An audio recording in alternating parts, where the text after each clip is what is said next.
중간사를 여러분 이제 들으신 분이 있을 거예요. 이제 저도 계속 말씀을 하고.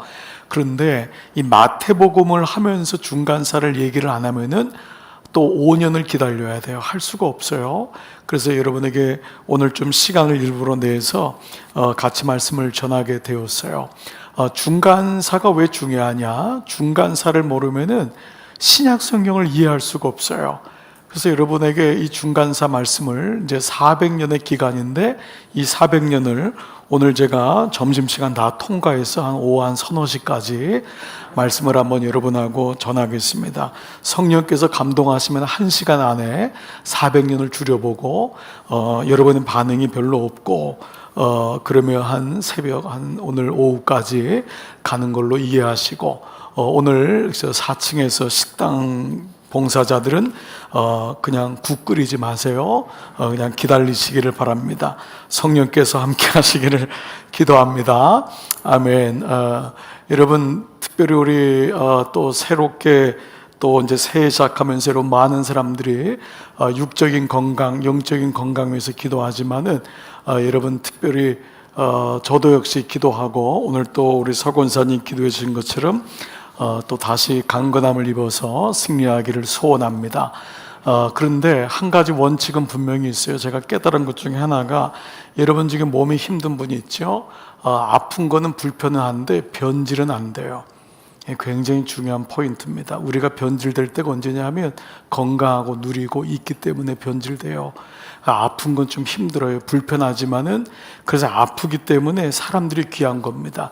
제가 이렇게 아프니까 부목사님들이 귀하고 우리 초원지기 목자들, 장로님들, 우리 부장들이 다 한 분 한 분이 귀한 거예요. 아프니까 한 분 한 분이 소중하고 안 아프면은 지가 하는 줄 알거든요. 거기서부터 사실은 변질되고 그때부터 항상 부패가 일어납니다.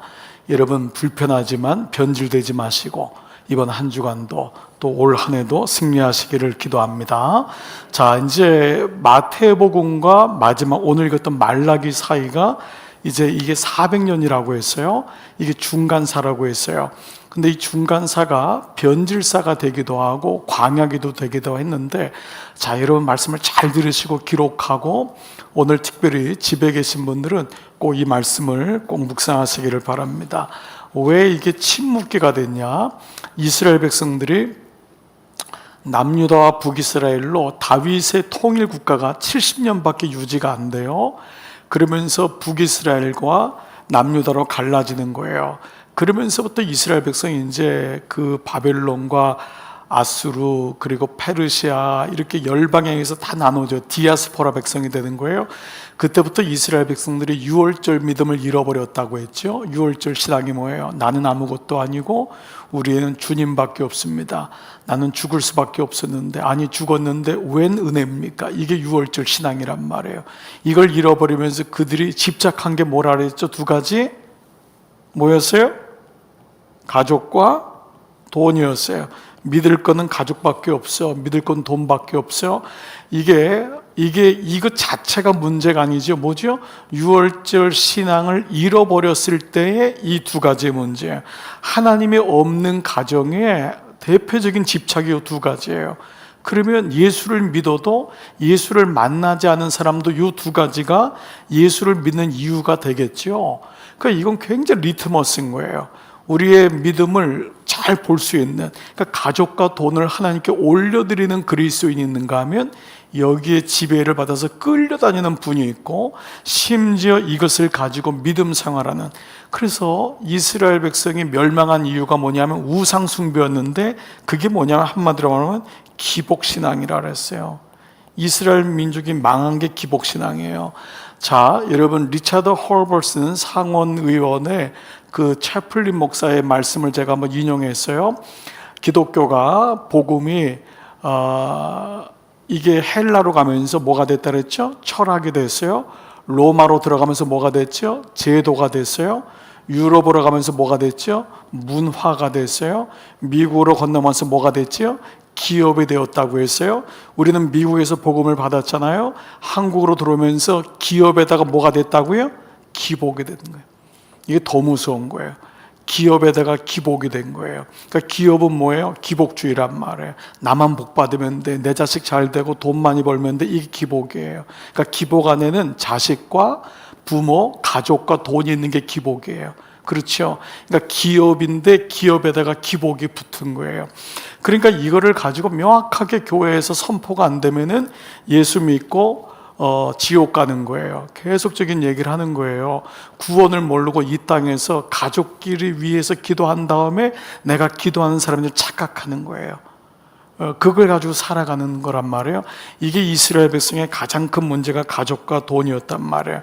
그래서 이 중간기 동안에 침묵기, 하나님의 음성이 안 들리는 거예요. 그러나 하나님은 계속 말씀하셨죠. 그래서 우리가 이 중간기를 400년이라고 하는 중간기, 말라기부터 마태복음 사이가 400년이라고 그랬잖아요. 이걸 중간사라고 했는데, 중간사가 보통 미드텀 피리어드라고 보통은 얘기할 수 있어요. 미드텀, 중간에 끼었다, 이 미드텀이라는 말을 쓰잖아요. 그런데 이렇게 쓰질 않아요. 우리가 신앙 안에서, 기독교 안에서 중간사 어떻게 쓰냐면 the라는 말을 붙여요. 이건 하나님이 주신 유일한 그 정관사잖아요. the, inter는 가운데잖아요. inter 플러스 구약과 신약을 할 때 Old Testament, New Testament죠. Inter Testamental period예요. 그러니까 테스타먼트는 뭐냐? 언약적인 거란 말이에요. 중간에 낀 언약의 시대란 말이에요. 그러니까 이스라엘 백성과의 침묵기지만 하나님은 인터 테스타먼탈, 그 중간의 언약을 통해서 400년 동안 말씀을 하신 건데, 우리가 이제 이미 오늘 이 말씀을 드리는 거는, 오늘 여러분 수요일 날 매일 성경의 본문이 민수기예요. 그렇죠? 그래서 민수기로 또 돌아갈 필요가 없잖아요. 오늘 이제 이미 마태복음 4장까지 갔기 때문에 여러분을 다시 백으로 하지 말고 민수기의 유월절 신앙을 가지고 오늘 이걸로 가면 좋겠다 해서 목사님들 순서였지만 제가 좀 여러분에게 말씀을 다시 요걸 드리면서 가는 거예요. 그러니까 중간사를 이해를 해야지 마태복음이 이해가 된다. 왜냐하면 중간사는 인터테스트먼털, 중간에 언약을 이루신 거기 때문에 이런 거죠. 그래서 중간사는 이런 말을 했어요. 다 같이 한번 따라해 보겠어요? 신약 성경을 열어주는 렌즈와 같다. 이게 중간사예요. 중간사는 신약 성경을 열어주는 렌즈와 같아요. 자, 왜냐하면 여러분들이 지금은 익숙하기 때문에 그렇지만은 구약에 말라기까지 한 번도 안 나온 단어들이 신약의 마태복음에 등장하는데 여러분들이 워낙 익숙해서 그런 거예요. 예를 들면 이런 거예요.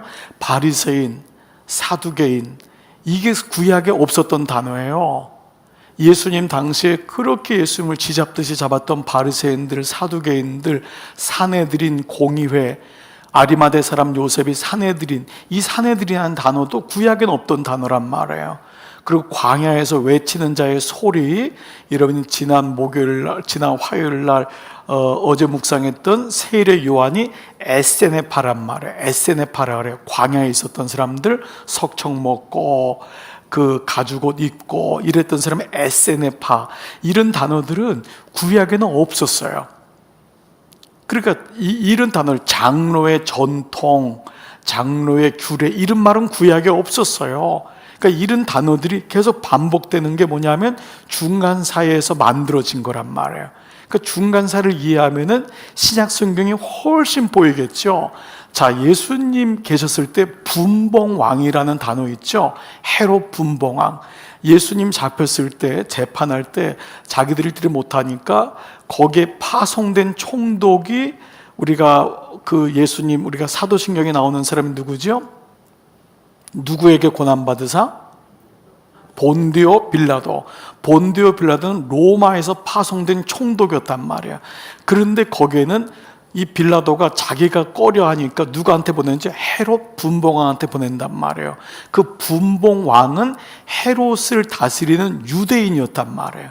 그 분봉왕이란 이름도 이 중간사 속에서 로마의 통치 방식이 뭐냐면 속주국, 식민지 국가에 있는 나라 중에서 왕을 자기들이 뽑게 한 거예요. 물론 로마 사람들이 지칭한 거예요.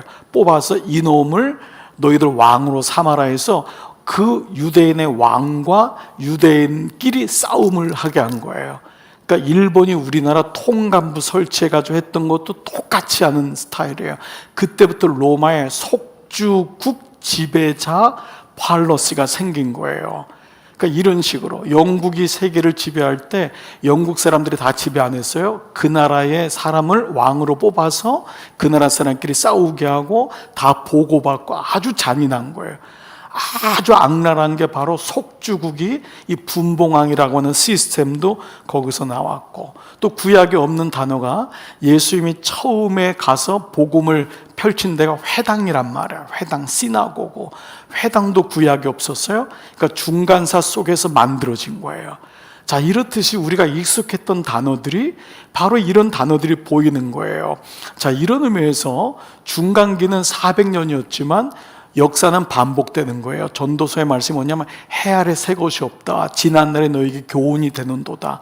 그러니까 지난날의 중간사는 오늘날도 우리에게 그대로 역사적인 반복이 되기 때문에 우리의 삶 속에서도 역사적으로도 중간기가 있고 개인적인 삶에도 복음이 안 들렸던 침묵기가 있는 거예요. 어떤 분은 목사님 제가 40년 동안 복음이 안 들렸어요. 그게 침묵기인 거예요. 우리 가정이 3대를 믿지만 사실은 복음이 없이 기복적으로 믿었는데 우리 어머니에게 복음이 들리면서 중간기가 깨졌어요. 예수 그리스도가 오심으로. 이해가 되시죠? 그렇죠? 그러니까 구약의 중간기는 이스라엘의 역사가 아니란 말이에요. 구속사적으로 봐야지만이 중간기를 통해서 주시는 메시지가 무언지를 알게 되겠죠. 자, 이런 이제 과정에서 본다면은 우리가 이제 이스라엘 역사를 구속사적인 역사의 이제 어떤 그 기준이니까, 모형이니까 이스라엘 역사를 이해하면은 굉장히 빠르죠. 자, 이스라엘 역사를 제가 간단하게 여러분에게 이해를 할게요. 요거를 가지고 보면은 마태복음 2장 1절이 어떻게 시작하면 헤로당 때에, 여러분 이렇게 시작해요. 마태복음 2장 1절이 헤로당 때에 예수께서 유대 베들레헴에서 나심에, 요 말씀이 이해가 되기 시작하는 거예요. 이게 도대체 무슨 말인가? 헤롯 왕이 누구길래? 이제 여기서부터 시작되는 거예요. 자, 이스라엘 역사를 제가 이제 몇 가지를 이제 그림을 한번 그려볼게요. 여러분 잘 보세요. 이스라엘은 아브라함 한 사람을 부른 거잖아요. 그렇죠? 아브라함을 부르셔서 언약을 맺어요. 그래서 하나님이 아브라함을 의롭게 여기신 거예요. 아브라함은 의로운 사람이 아니에요. 아버지 우상 숭배하는 정말 버려진 존재였는데 하나님이 아브라함을 부르셨어요. 그리고 바다의 모래처럼 하늘의 별처럼 내가 너를 통하여 언약을 이룰 것이다. 너를 통하여 세계 만방에 복음을 전할 거다. 구원의 역사를 이룰 거다. 이것이 아브라함이에요. 그래서 이 아브라함을 2000년 전 BC 2000년이라고 하는 게 이제 아브라함의 시작인 거예요. 자, 그러면 500년 주기로 기억을 할 게 뭐냐면 BC 1500년에 누구를 부르냐면 모세를 부르세요. 이 과정 속에 뭐가 있겠어요? 애굽에 430년 종살이가 있었겠죠. 그렇죠? 이해되시죠? 그 다음에 또 500년 주기로 부른 사람이 누구냐면 바로 1000년 때 다윗을 부르신 거예요. 이 다윗이 예수 그리스도의 그림자. 그래서 아브라함, 모세, 다윗은 다 예수님의 그림자인 거예요.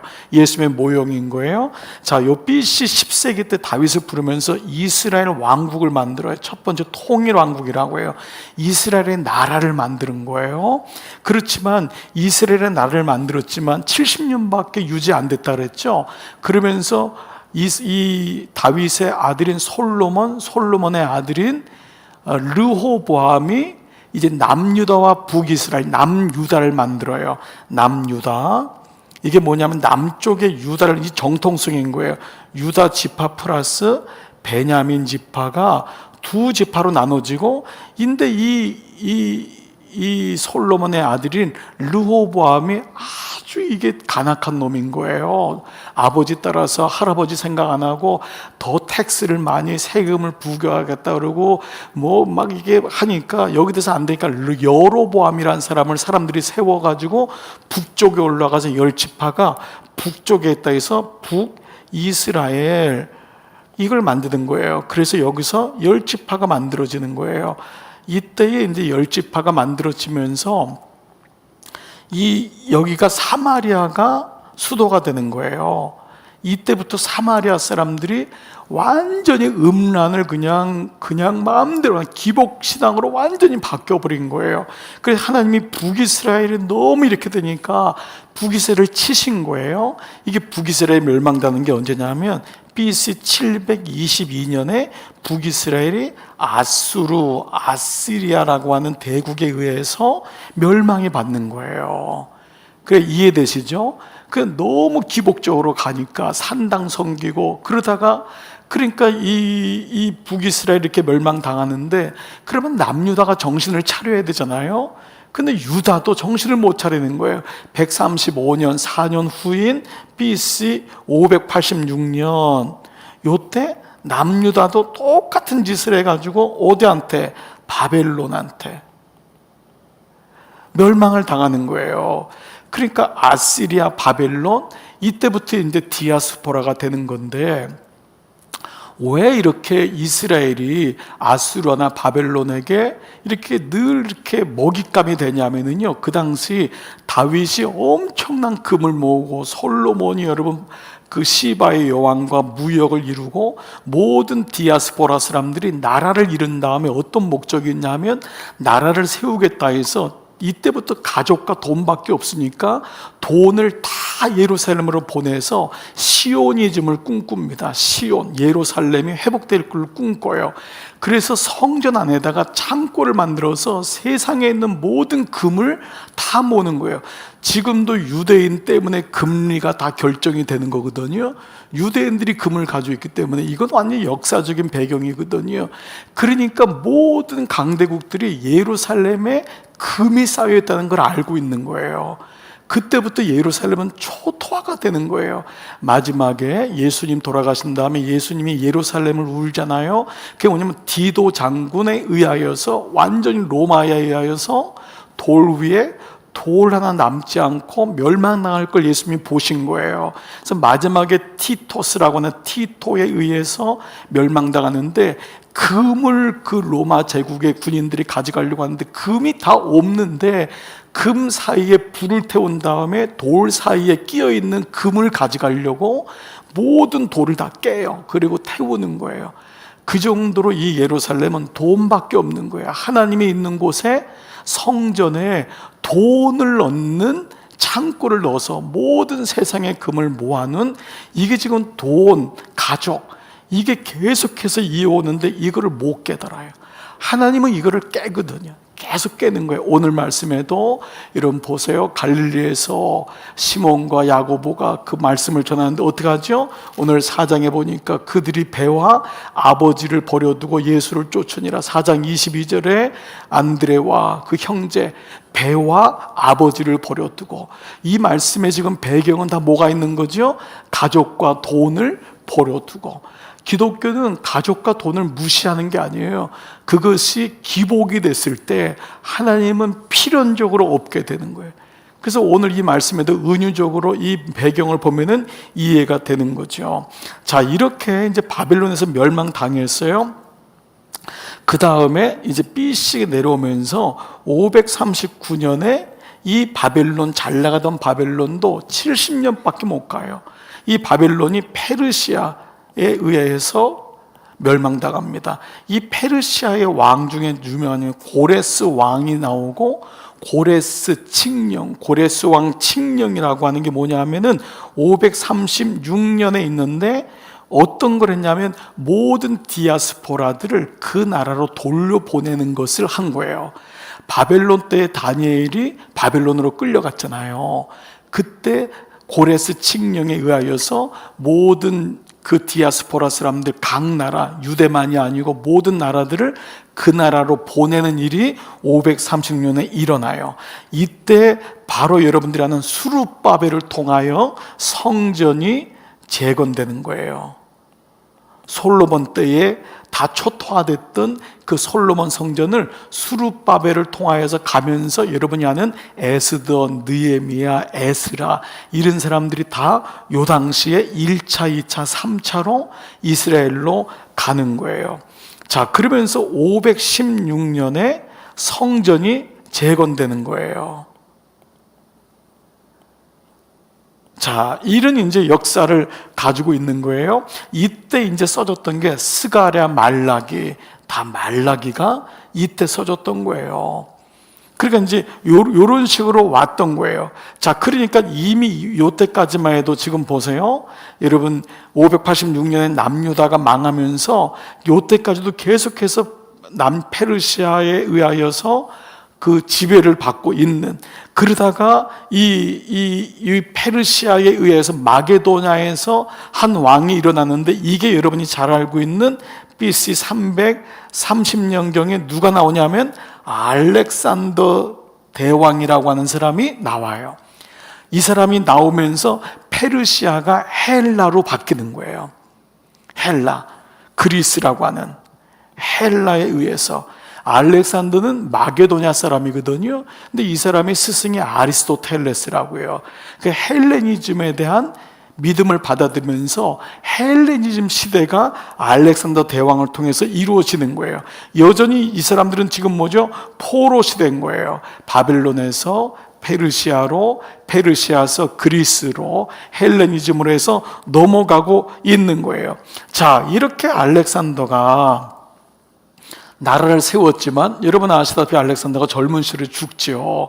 그리고 자기들 왕자들 다 죽고 뭐 애들도 어렸으니까 장군들에 의하여서 전 세계가 노나지게 되는 역사가 이제 이루어져요. 자, 그 중에 그냥 제가 여러분에게 조금은 생뚱맞지만 이집트 지역의 중심으로 알렉산드리아라고 하는 이제 알렉산더 제국이 아주 활성하게, 이집트라는 데가 워낙 옛날에도 그 굉장한 문화가 만들어졌던 데죠. 이걸 이제 프롤레마이오스라고 하는데, 자, 여러분 조금 어려워도 조금만 가볼게요. 이게 이제 BC 3세기경에 이 프롤레스마 이집트에서 이제 이 번창하면서 이 사람이 이제 이 이스라엘을 지배하게 되는 거예요. 그러나 이것도 오래 못 가고 BC 2세기경에 셀레우커스라고 하는 시리아 쪽에 있었던 이 알렉산더 대왕의 장군들 후손이 이 나라를, 이스라엘을 지배하게 돼요. 그러면서 이 셀레우코스의 후손이었던, 이제 여기서부터 안디오커스 4세. 자, 안디오커스 4세에 의해서 어떤 일이 일어나냐면, 애굽에서 이제 이 사람은 시리아에서 통치를 하는데, 이스라엘 예루살렘에 대해서 세 가지의 칙령을 내려요. 뭐냐면 할례 금지, 할례 주면 안 된다. 언약 백성이니까 너희들은 언약 백성이 아니야. 그냥 식민지야. 두 번째, 안식을 폐지. 안식일 날 예배드리면 다 죽이는 거예요. 세 번째 뭐냐면 성전을 유린시키는 거예요. 예루살렘 성전 가가지고 돼지고기를 올리고 돼지 피를 가지고 성전벽에 바르고, 그리고 제사장들을 죽이고, 세 가지라는 게 안디오커스 4세가 이 짓을 하는 거예요. 그랬을 때 이 안디오커스 4세에 의해서 반란을 이제 일으키는 일이 일어나는 거예요. 이때 이제 모디인 지역이라고 하는 예루살렘 근교 지역에 마따디아스라고 하는 제사장이 분기를 이제 이거 뭐죠? 여기 대해서 이제 개혁을 외치면서 우리가 이룰 수 없다. 우리가 안식일 날 다 죽이고 하는데 우리가 믿음을 지켜야 된다면서 이제 봉기를 하는 거예요. 이 봉기를 할 때 마따디아스의 형제 중에 아들 중에 유명한 사람이 바로 유다 바로 이 누구예요? 마카비라고 하는. 그래서 마카비 전쟁이 일어나요. 이 마카비 전쟁, 그 보통 마카비 전쟁이라고 하는데, 이 마카비 전쟁이 일어나면서 이스라엘이 회복을 해요. 이게 언제냐면 BC 168년에 마카비 전쟁이 일어나고 마침내 BC 164년에 성전을 회복해요. 이것이 이스라엘 백성들에게 있어서는 다윗 시대의 통일 이스라엘 다음에 처음으로 성전을 회복한 거예요. 그래서 이때가 성전을 회복한 거를 히브리 말로 하누카라고 하는데, 여기서 나온 말이 뭐냐면 수전절이라는 단어가 나온 거예요. 수전절. 자, 수전절이라는 단어가 어디서 나오느냐? 요한복음 10장 22절을 보시면은 예수님이 예루살렘에 수전절이 이르니, 이거를 여러분 보신 분은 이 수전절이 뭐지? 구약에 없던 거예요. 이 수전절이 예수님이 온 게 이제 AD BC 0년이잖아요. 태어나신 것을 역사적으로. 그러니까 예수님이 요때가 AD 30년이었으면 이미 BC 164년에 이 마카비에 의해서 이 봉기를 들면서 일어났던 것이 바로 이 유대 전쟁이 일어난 거였어요. 그러면서 드디어 성전 회복을 했던 날을 하누카라고 하는 히브리 말인데, 이게 뭐냐면 봉헌 혹은 회복, 이런 말이에요. 그것이 수전절이에요. 수전절. 그 오늘날로 이제 우리에게 맞는 수전절기가 만들어진 것이고, 예수님이 요한복음 10장에서 수전절에 이 예수님이 예루살렘 성전에 가신 것이 요한복음에 등장하는 거예요. 자, 그래서 이 수전절이라는 의미는 이제 제가 조금 있다가 말씀을 좀 드릴게요. 그러니까 이런 단어들이 요 400년 동안 일어난 거예요. 그런데 이렇게 성전 회복을 했을 때 요것을 이루는 왕족이 누구냐면 바로 하스몬 왕조예요. 이 하스몬 왕조가 100년밖에 못 들어요. 이 하스몬 왕조가 그래서 이스라엘 백성에게는, 유대인들에겐 가장 정통성이 있고 명망 있는 가문으로, 혈통으로나 육정으로 되지 아니하고가 뭐냐면 하스몬 왕조가 만들어지면서, 이때부터 만들어진 이름이 뭐냐면 바리새, 사두개, 이런 사람들이 만들어진 거예요. 그래서 이때 하스몬 왕조가 만들어지면서 사두개인은 뭐냐면은 제사장 지파 쪽인데, 이 사람들은 왕조에 붙는 거예요. 왕한테 붙어가지고 예루살렘 왕궁에서 붙어가지고 정치적으로 성경을 알지만은 모세 오경, 선지서는 관심이 없고 모세 오경만 믿어요. 이 사람들은 부활도 필요 없고 영도 필요 없어요. 왜냐하면 정치적으로 이 사람들은 나라가 이어가면 되는 거예요. 그때 만들어진 게 사두개파가 만들어진 거예요. 그러나 그 당시 사두개파는 왕족 중심으로, 하스몬 왕조 중심으로 만들어졌는데, 이스라엘 민중 중심으로 회당이라고 하는 게 세워진 거예요. 회당은 예루살렘에 못 가니까 회당이라고 하는 마을마다 회당이라고 하는 분파를 만드는 거예요. 이해가 되시죠? 그래서 그걸 중심으로 이 말씀, 모세 오경을 지키자, 말씀을 지키자 했던 게 누구냐 하면은 바리새인 거예요. 그 바리새인들은 왕족이랑 관심이 없는 거예요. 바리새인들은 민중 중심으로, 처음에는 너무 좋은 취지였어요. 율법을 지켜야 된다, 안식을 지켜야 된다. 근데 이 사람들이 문제가 뭐냐 하면 장로들의 유전을 집어넣기 시작한 거예요. 그게 뭐가 되죠? 율법이 된 거예요. 그러면서 스스로가 율법에 의해서 망하는 사람이 된 것이 바리새인이 된 거예요. 처음에는 좋았어요.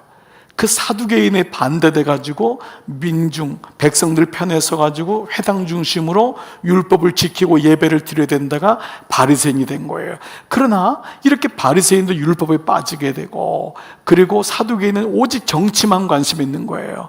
그래서 그 사람들은 영도 없고 부활도 없고, 그러니까 이 꼴을 못 봐가지고 도무지 주님의 오심만 기다리겠다 해서 광야로 간 사람이 세례 요한 같은 에세네파가 된 거예요. 그걸 에세네파라 그래요. 에세네파. 그래서 이제 SNF파는 뭐냐면 광야에 들어가서 쿰란이라고 하는 그 대표적인 것은 공동체를 만들고 거기서 성경을 필사하면서 쓰는 그런, 거기서 아주 단순하게 살고 주님의 오심만을 기다리는 그 사람이 이 SNF파가 되지요. 그러니까 바리새인, 그 다음에 누구예요? 사두개, 그 다음에 SNF파. 그 중에 여러분이 예수님의 제자 중에 그 갈릴리에서 왔지만은 유다 같은 경우는 가리온 유다라고 해요. 가리온 유다. 유다가 가리옷이라는 건 뭐냐면 가리오트라고 하는 단검이에요. 단검을 안에 지고 다닌다. 그래서 이 사람을 가리켜서 뭐라면 또 다른 열심당이라고 해요. 이건 뭐냐면 사회개혁인 거예요. 예수님은 정치적인 메시아로 와야 된다 해서 단검을 가지고 있으면서 로마인들을 죽이는 이런 일을 했던 사람이 마지막에 유다가, 예수님 이후에 유다가 완전히 멸망당하기 전까지 끝까지 버티는 게 이제 마사다 전쟁이라고 하는 그런 이스라엘의 유다의 마지막까지 견디다가 다 966명이 다 자결해서 죽는 그런 일이 일어나는 게 끝까지 하나님 뜻과 관계없는 이런 식으로 다 나눠진 거예요. 그러니까 지금 뭐죠? 세례 요한이 와도 누가 죽이죠?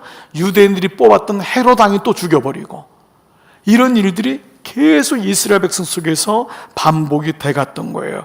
자, 이렇게 이 성전 회복이 일어났고 이게 독립이 됐지만은 이게 100년도 안 가서 하스몬이 이 사두개 그리고 또 바리새파 나눠지니까 자기들끼리 못 먹고 살다가 어떻게 되냐면 로마, 그 당시 로마가 통치를 시작했는데 로마를 불러와서 우리를 통치해 달라고 하는 거예요.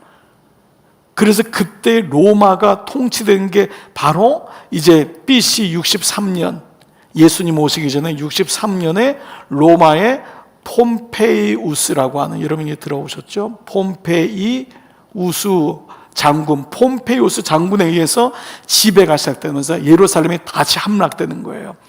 예루살렘이 이렇게 하스몬 왕조에 의해서 마카비 전쟁을 통해서 회복이 됐는데 100년도 못 가서 자기들이 스스로가 로마를 불러요. 그래서 로마는 또 예루살렘에 금이 많으니까 눈독 들이다가 이거 잘 됐네 해서 또 우리나라 조선이 망한 게 외부에 의해서 망한 게 아니라는 거 여러분 아시잖아요. 우리끼리 계속해서 당쟁하면서 일본이 그 사이에 오고 미국이 오고 러시아 오고 청이 오고 영국이 오고 그 강대국 사이에서 결국은 이런 일이 일어난 역사가 똑같이 반복되죠.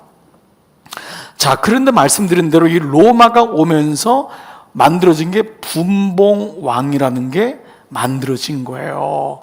분봉왕, 아까 속주 국가들을 유대인의 사람을 뽑아서, 그래서 이제 이 사람들을 왕을 뽑는 일이 일어났는데, 이때 이 로마가 분봉왕을 뽑는 게 누구냐면 안티파테르예요. 안티파테르. 이 안티파테르가 누구냐면 이 사람을 왕으로 뽑는 거예요. 분봉왕으로, 속주의 왕으로. 이 사람이 누구 출신이냐면은 이두메 출신이에요. 이두메 출신. 이두메가 누구냐면 오늘 여러분 읽었던 에서의 후손인 거예요. 에서의 후손이 이두메인 거예요. 그러니까 이두메는 에서니까 사실은 하나님께 버려졌잖아요. 이두메 사람을 뽑아서 야곱의 후손인 이스라엘을 다스리게 하는 거예요. 이게 로마의 아주 기가 막힌 일인데, 여러분이 오늘 4절에 보시면은 에돔은 말하기를 우리가 무너뜨림을 당하였으나 황폐된 것을 다시 쌓으리라. 이 말씀이 그대로 언약이 이루어진 거예요. 에돔은 망했지만은 내가 황폐된 것을 쌓으리라고 하냐. 나 만군의 여호와가 이르노라. 그들은 쌓을지라도 나는 헐리라. 그러니까 이런 역사적인 말씀이, 말라기의 말씀들이 계속적으로 성취가 되고 있는 모습을 보게 되는 거예요.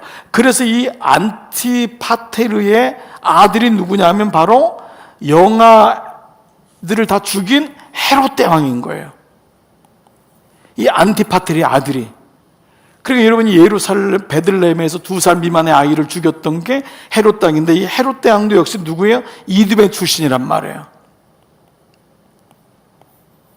그러니까 이 헤롯 대왕이 뭘 했겠어요? 자기가 이두메 출신이니까 출신 성분을 계속 갈아 끼우겠죠. 그래서 헤롯 대왕이 부인들이 수십 명인 거예요.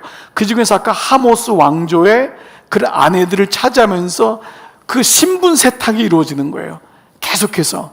그러니까 그거를 가지고 이스라엘 백성들은 그 중에 누가 들어가거나 우리 어머니가 그 안에 들어가거나 이러면은 우리는 하스몬 왕조인데라고 하는 계속하는. 그래서 이것이 너희가 혈통으로나 육정으로나 사람의 뜻으로 나지 아니하고, 이 배경이 계속해서 일어났던 게 뭐냐면 헤롯 대왕이 결국은 또 이스라엘의 영아들을 죽이고, 또 그 어머니들은 뭐예요? 그 라마에서 죽었던 것 때문에 하나님께 위로 못 받고, 또 라헬이 자기 자식 때문에 죽었던 거 위로 못 받고 베논이라고 하면서 슬프다. 그걸 또 아버지는 조작해가지고 행복의 아들 베냐민으로 바꾸고, 그것이 2살 미만으로 죽었지만 그 사람들은 하나님의 구원에 관심은 없고 오직 가족과 돈에만. 이것이 지금 이 중간사 속에서 계속 이루어진 것을 예수님이 말씀하고 있는 거예요. 그래서 이 헤롯 대왕 때까지가 중간사가 이어져서 2장 1절, 마태복음 2장 1절이 어떻게 시작하냐? 헤롯 왕 때에 예수께서 오신 거예요. 이 말씀을 지금 마태가 하고 있는 거예요. 헤롯 왕 때에, 그렇게 내려온 헤롯 왕 때에 왔다라는 거예요. 자, 여러분 어떠세요? 자, 간단하게 얘기했어요. 자, 성령께서 감동하심으로 짧은 시간에 끝냈어요. 자, 굉장히 좋아들 하세요. 자, 지금은 여러분들이 이게 뭔 얘기지 하지만은 지금 이걸 듣고 나면은 여러분이 이게 지금 이렇게 왔구나. 그래서 한우카라고 하는 수전절이 예수님이 이제 요한복음에서 나오는 게 예수님이 솔로몬 행각을 거르시거든요. 그건 뭐냐면 수전절을 지키셨다는 거예요. 근데 이 수전절이 굉장히 의미가 있어요. 수전절이 뭐냐면, 다시 한번 요한복음 보면 이때가 겨울이라, 이때가 양력으로 오늘날의 캘린더라면 12월 22일부터 30일까지의 8일 동안이에요. 12월 22일부터 수전절이. 이게 뭐냐면 예루살렘이 회복된 거예요.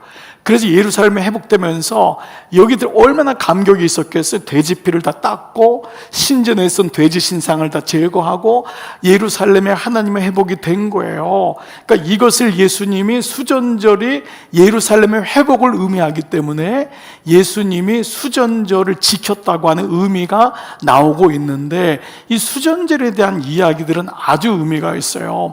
그렇게 이 마카비가 이제 그 예루살렘에 들어가니까 그 전에 있었던 완전히 돼지피로 발라졌던 이스라엘 회복되면서 너무 기뻐했잖아요. 그런데 그렇게 시작하면서 그 예루살렘의 성전에 불을 밝히는 일이 시작한 거예요. 여러분이 성막에 들어가는 촛대는 7개예요. 완전수예요.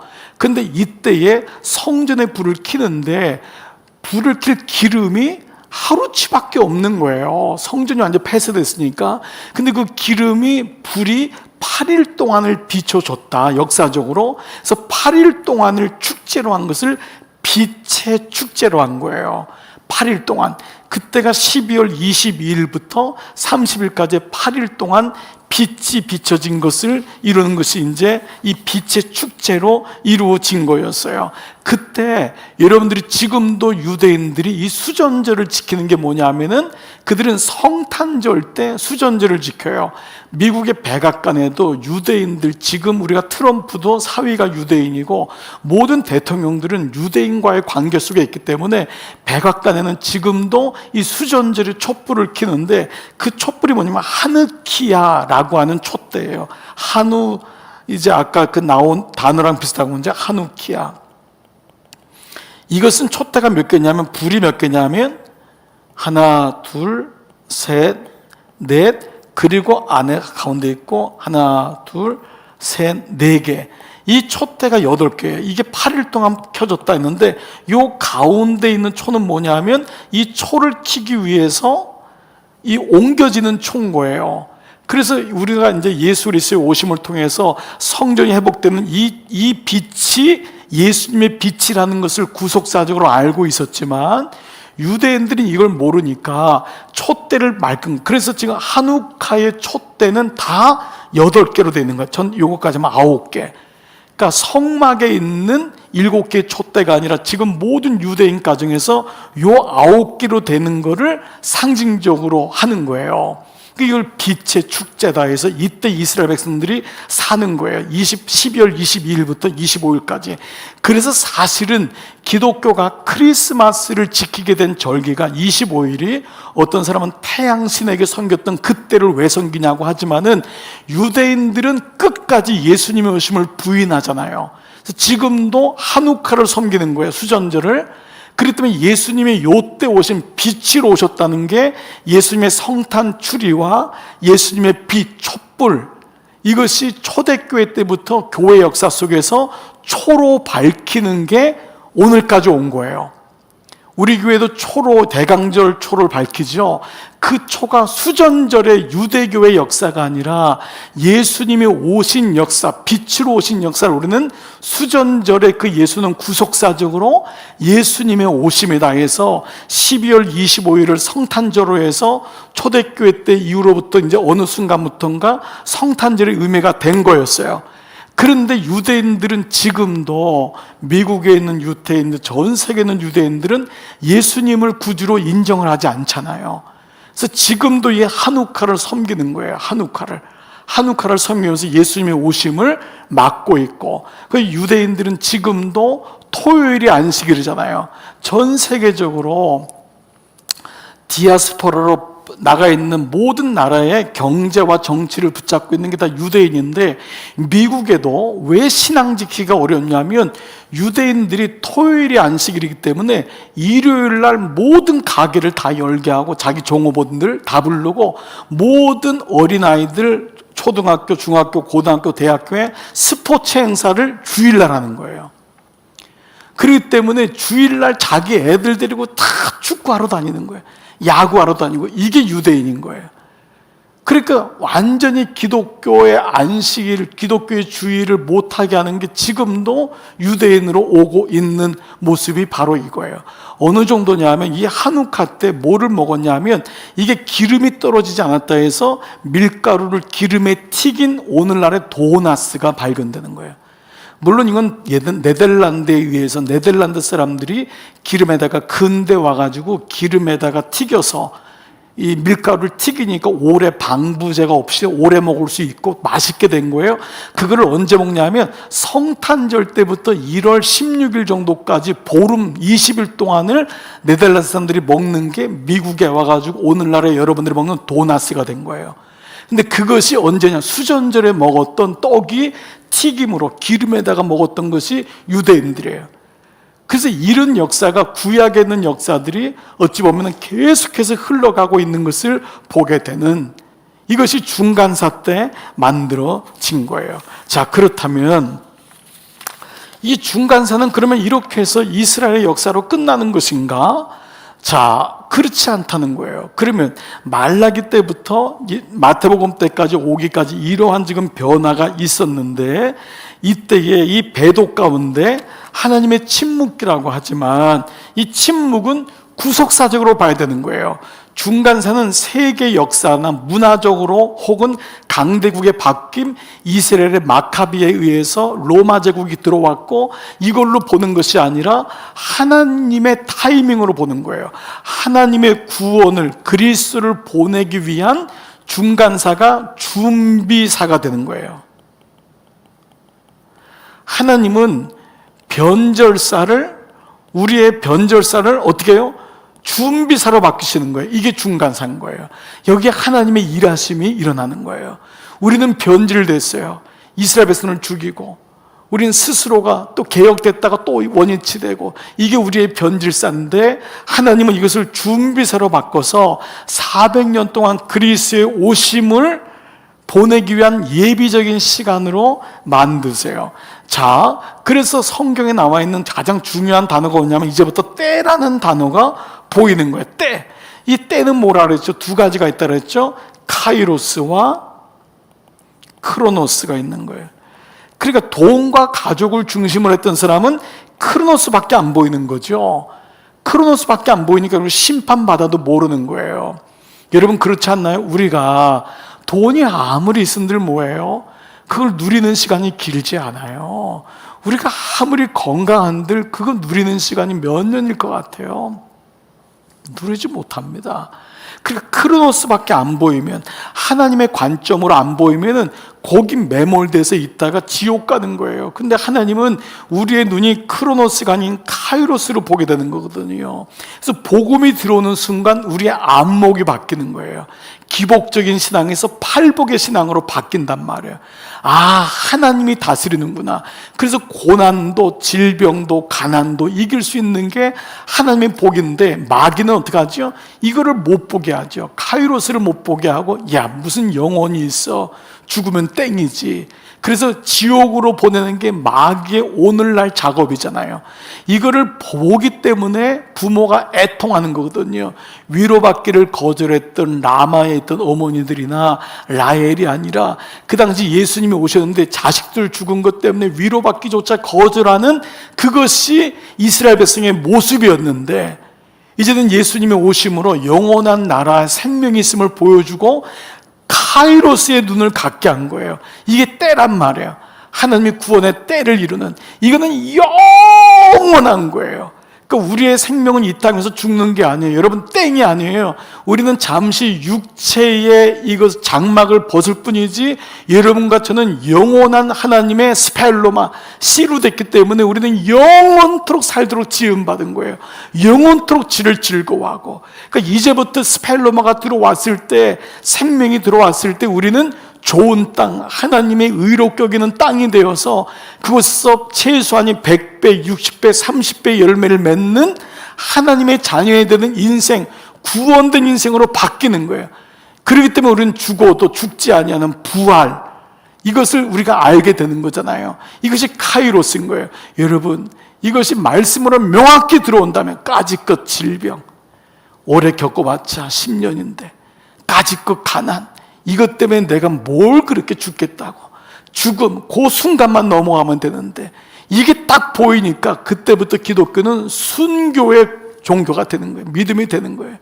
이게 없어지니까 그 다음부터 순교가 없어진 거예요. 우리나라에 순교가 가능하다고 생각하세요? 한번 여러분 솔직히 한번, 왜 그럴까요? 기복이 돼버렸으니까 순교가 안 되는 거예요. 카이로스의 눈을 봐야지만이 우리는 지금 죽어도 뭐가 문제가 되겠어요? 그러니까 여러분, 죽을 때는 목사, 장로, 권사로 위패를 만드는 게 아니에요. 여러분, 이건 잘못된 거예요. 다 성도인 거예요. 나는 주님 앞에 목사로 가는 게 아니에요. 여러분들 장례식 때 목사 장찬영으로 하지 마세요. 누가 먼저 갈지 모르지만, 여러분, 장로 모로 쓰는 게 아니에요. 모든 위패는 성도예요. 하나님의 거룩한, 무슨 천국의 장로 이름으로 가고 천국의 권사 이름으로 가고. 어떤 분이 그래요. 목사님, 우리 어머니 권사 직분 드려야 되고 장례식 때 권사라는 이름을 써야 될 것 같아요. 그러니까 잘못 배워서 그래요. 우리는 모든 장례식 때 성도예요. 이런 무덤에도 성도인 거예요. 우리는 거룩한 하나님의 사람이지 무슨 그게 어디 있겠어요. 그건 세상적인 방식이에요. 대통령, 화환의 대통령, 국무총리, 그러면 되는 게 혈통으로나 육정으로나 사람의 뜻으로 나지 아니하고, 이것이 계속 중간사 기간 동안에 이스라엘 백성이 얼마나 변질됐는지를 보여주는 거. 왜죠? 크로노스밖에 안 보이니까. 카이로스를 봐야 되는데, 그러니까 하나님이 내게 주신 배움, 자녀의 복, 하나님 이 땅의 물질, 건강, 이것은 뭐죠? 카이로스를 보기 위한 하나님의 후대하심이란 말이에요. 다 같이 아멘. 이거를 봐야지만이 내게 아닌 거예요. 저는 가끔 집사람이라 이런 얘기해요. 목사인데 우리가 뭘 가진 게 있겠어요? 3번 건축하고. 그러나 하나님이 주신 것이 있다면 마지막에 어떻게 다 주님께 드릴까? 이게 포인트예요. 왜냐하면 아버지와 배는 다 보내는 거예요. 그 개는 걔네들이 먹고 사는 거예요. 왜 내가 그 아이들을 건사해요? 여러분, 이걸 시험에 들지 않고 잘 들으셔야 돼요. 저는 너무 자식하는 보면 주여 말씀이 들어가게 해주세요. 여러분이 잘 섬기고 잘 가르치고 해야 돼요. 독립할 수 있도록 도와줘야 돼요. 그러나 나이가, 애가 40, 40 됐는데도 늘 자식 생각에 매여 있고, 그리고 애가 10살밖에 안 됐는데도 꼭 매여가지고 있는 부모를 보면은 말씀이 안 들어가서 그래요. 크로노스밖에 안 들어갔어요. 그런데 그렇게 될 때 하나님이 그 아이도 잘 길러줘요. 여러분이 자녀에 대해서 항복하고 실패해서 절망을 선언하셔야 돼요. 그래야지 그때가 아닌 하나님의 눈으로 봐야 돼요. 어제도 제가 그 한 권사님을 잠깐 뵐 시간이 있었어요.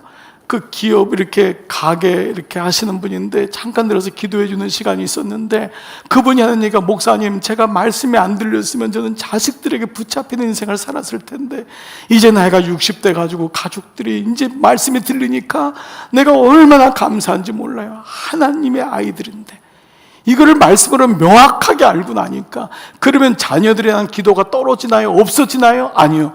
더 초점이 정확해지는 거예요. 이게 안 되면은 부모가 자녀를 대신 사는 그리스도인들 부모가 너무 많아. 그 사람을 우리는 기도의 어머니라고 해요. 여러분 속지 마세요. 그러니까 때는 뭐냐면 카이로스를 보는 때니까 30에 가든 50에 가든 70에 가든 우리는 다 영광이 되는 거예요. 아멘. 여러분이 오래 사는 이유는 뭐예요? 이 카이로스의 때를 봤기 때문에 하나님의 말씀을 오늘도 그 말씀을 가르치고 전하고 고치는 그 일에 모든 것을 다 투자할 수 있는, 그게 주님 앞에 가는, 그 인생의 말씀이 들어오니까 명확해지는 거예요. 사명이 명확해지는 거죠. 때에 대한 말씀을 한번 보겠어요. 갈라디아서 4장 4절 다 같이 시작. 때가 참에 하나님이 그 아들을 보내사 여자에게서 나게 하시고 율법 아래 나게 하신 것은, 이것을 사도 바울이 명확히 본 거예요. 카이로스, 하나님의 때가 되니까 하나님이 그 아들을 보내셔서 여자에게서 동정녀 혈통으로 육정으로 나지 않고 율법 안에 바리새와 사두개인 그 구약의 모든 율법에서부터 그분이 나게 하신 이유가 뭐냐? 그래서 때가 참에, 이게 복음서를 관통하는 단어잖아요. 때가 참에, 이 말씀이 마태복음의 유독 때에 대한 말씀, 물론 다른 사복음서도 너무 많은데 대표적인 것만 찾아볼게요. 마태복음 8장 29절, 이 얘기들이 소리질러 이르되 8장 29절 이르되 하나님의 아들이요 우리가 당신과 무슨 상관이 있나이까. 이게 지금 마귀들이라는 말. 때가 이르기 전에 마귀들은 때를 혼동시키는 거예요. 예수님이 왔는데 무슨 때가 이르기 전이에요? 그렇죠? 때라는 단어가 마귀도 알고 있는 거예요. 언제 마귀가 죽는 때가 되는 거예요. 영적 공격이 멈춰지는 때가 우리가 카이로스의 눈을 뜨는 순간이거든요. 자, 마태복음 21장 34절, 열매 거둘 때가 됐으니, 이건 이스라엘 백성을 무화과 나무로 말씀한 무화과의 열매를 때가 되었으니 열매를 받으려고. 때가 있다, 때가. 마태복음 22장 44절, 주께서 이르 내 원수를 내 발 아래 둘 때까지 우편에 앉아 있으라. 때까지. 주님의 때에 대한 게 마지막 또 종말에 대한 말씀이 나오고요. 마가복음 1장 15절 대표적인 거예요. 유대 지방 예루살렘 사람이 다 나아가 자기 죄를 자복하고 요단에게 세례를 받으니라. 그 다음에요. 네, 오케이, 지나가 볼게요. 자, 마가복음, 요한복음 4장 23절 이르시되 4장 23절. 아까 그 전에 거 뭐예요? 마가복음 1장 15절 거기 나왔네. 이르시되 때가 찼고 예수님은 하나님 나라가 가까워 때가 찼고 회개하고 복음을 믿으라. 이게 마가복음 1장에 나와 있는 대표적인 거예요. 요한복음 4장 23절 뭐라고 나와 있어요? 아버지께 참으로 예배하는 자들 영과 진리로 예배할 때가 오나니. 영과 진리로 예배하는 거, 성전에서 예배하는 게 아니라, 네 맘대로 율법으로 예배하는 게 아니라 예배 영과 성령과 말씀으로 예배할 때가 오는데 곧 이때라. 예수님이 오신 그때가 그때다. 그 다음에 로마서 13장 11절, 또한 너희가 이 시기를 알거니와 자다가 깰 때가 벌써 됐다. 이게 우리에게 돌아오는 거 아니에요? 난 지금도 계속 카이로스를 보고 크로노스를 보고 있는 거. 팔팔팔팔 떨고 이거 가지고 어떻게 사나. 그러다가 병들어 죽고. 여러분, 이게 그리스도인이 아닌 거예요.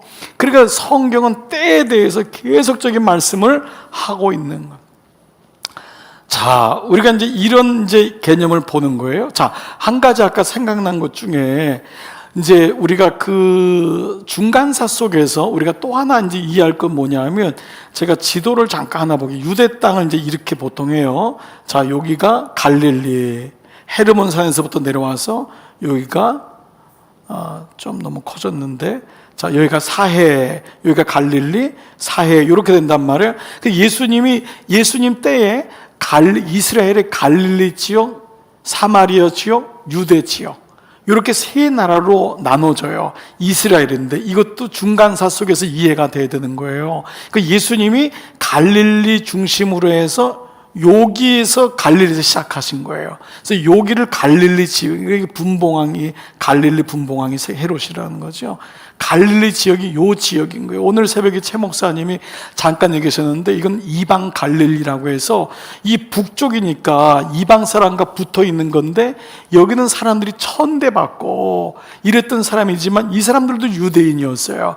근데 그 외곽 지역에서부터 예수님이 갈릴리 지역 나사렛이라고 하는 아주 낫지르라고 하는 가나안 동네에서 갈릴리 사람부터 복음을 시작을 하신 거예요. 자, 그리고 요 사이가 오는 게 누구냐면 바로 여기가 사마리아예요.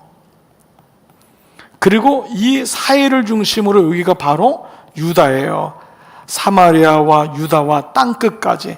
그러니까 사마리아와 유다와 땅끝은 갈릴리를 통과한 위쪽이란 말이에요.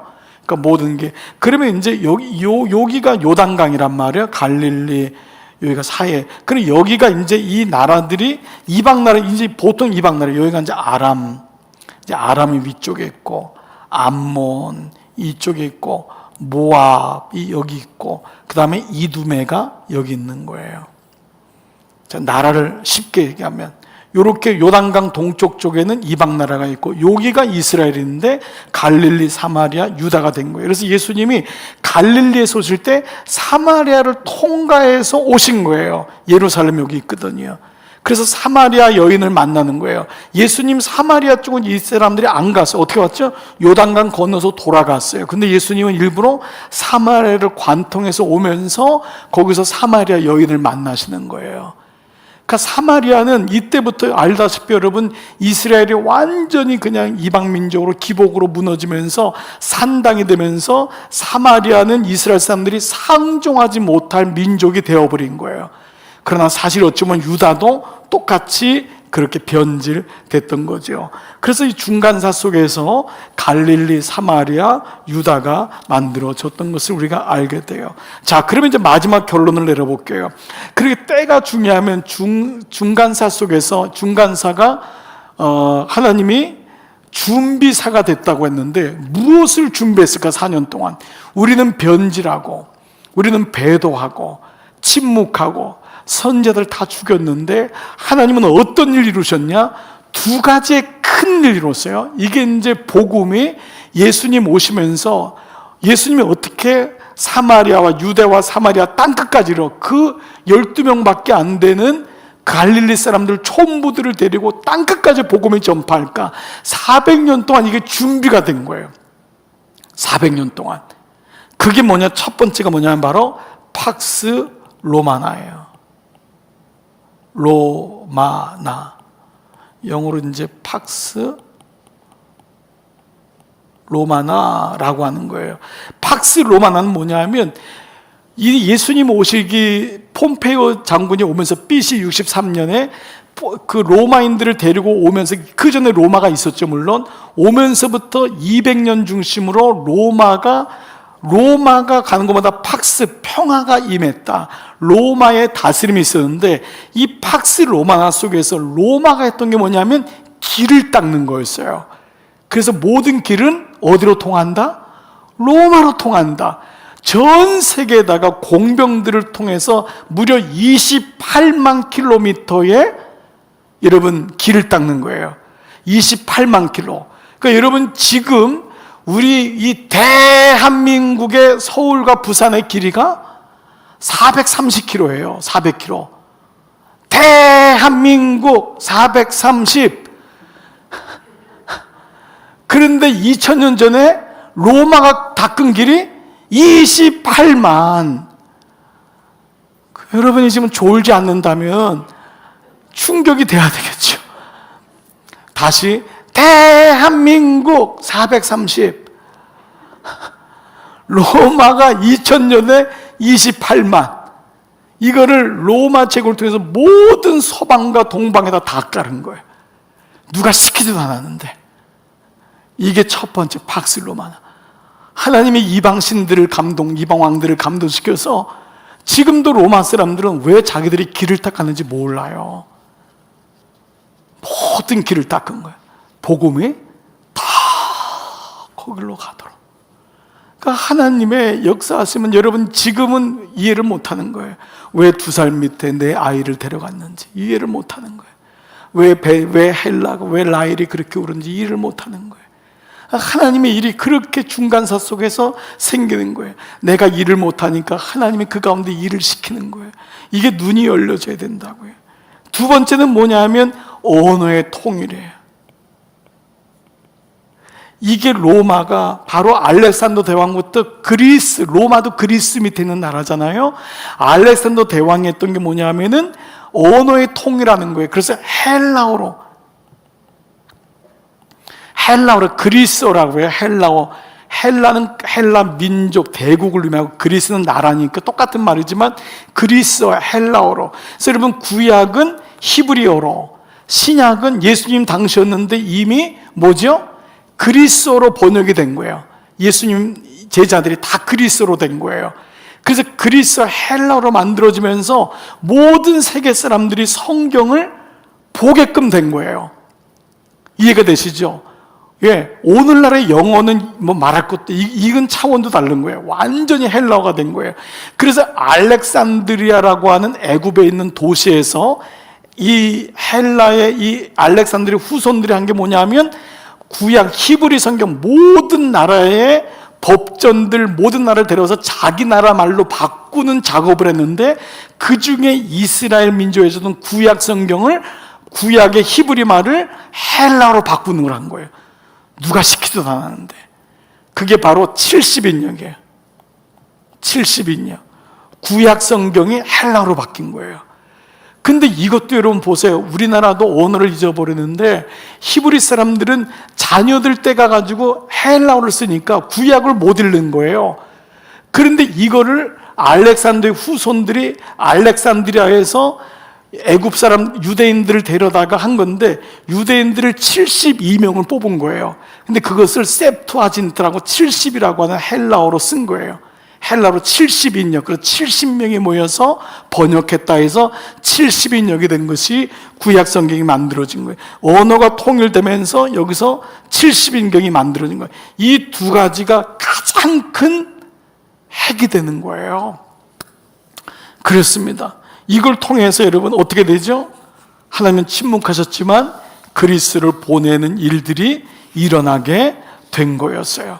그래서 성경은 중간사를 뭐지요? 그리스도가 오실 때를 준비하는 변절기에서부터 준비사 이걸로 볼 때에 이제 드디어 마태의 때가 되면 예수님이 헤로단 때에 예수께서 베들레헴에서 나심에 이 말씀이 성취가 되는 것입니다.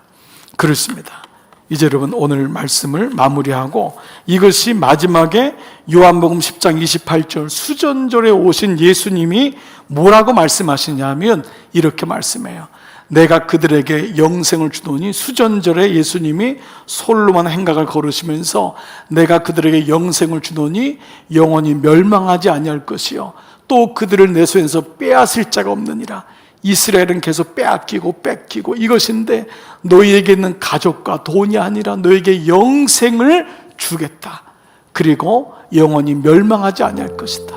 이스라엘이 이렇게 반복적으로 망하는데도 못 깨달으니까 예수님이 때가 되면 그 중간사를 다 허시고 들어오셔서 내가 너희에게 나라 이런 게 중요한 게 아니고 가족 이런 게 중요한 거 돈 없어지는 게 중요한 것이 아니다.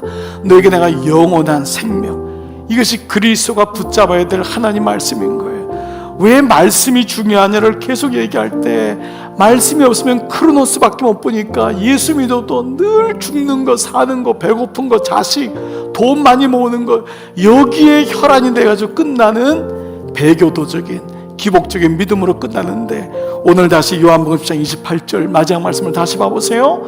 한번 띄워줘 보세요. 28절 그들을 내 손에서 빼앗을 자가 없느니라.